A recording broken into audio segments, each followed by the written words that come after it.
জামায়াতের রাজনীতিই হচ্ছে জামায়াত কখনো কারো না, স্বার্থ ফুরলেই বাই বাই। নাহিদের কথা শোনার পরে মনে হচ্ছে জামায়াত ইসলাম এনসিপিকে তাদের মতো করে ব্যবহার করতে চেয়েছিল, তাদের জোটে তাদের মতো করে নিতে চেয়েছিল।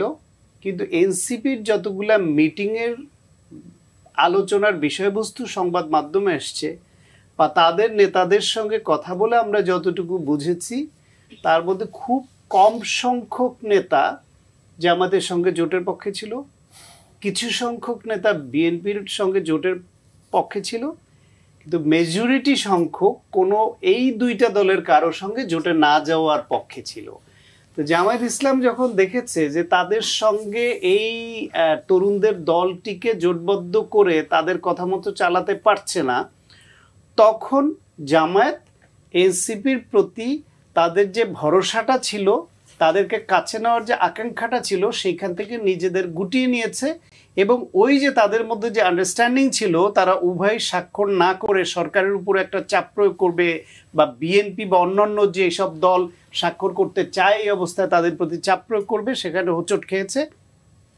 তার ভিত্তিতে খুব ন্যায়সঙ্গতভাবে নাহিদ আজকে বলেছেন জামায়াত সুচিন্তিত প্রতারণা এটা তাদের।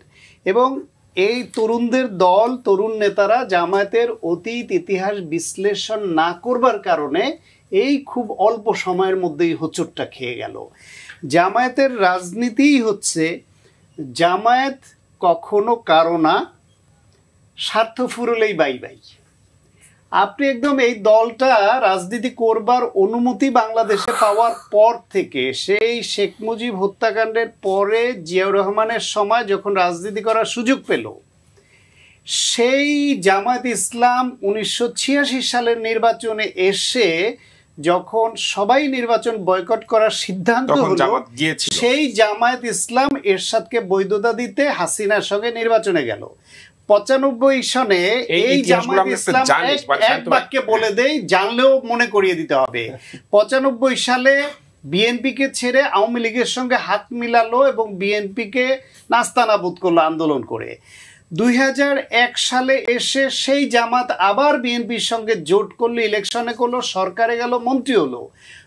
111 আসার পরে সরকারের 5 বছর যত রকমের মধু খাওয়া যায় সব মধু খেয়ে 111 আসার পরে বললো জামাত একা, বিএনপি একা দুর্নীতিবাজ, আমরা ভালো। 5 বছর তারা একটা শব্দ উচ্চারণ করেনি যে বিএনপি দুর্নীতিবাজ বা খারাপ, তোমরা সংশোধন না হলে থাকবো না। গেল 111।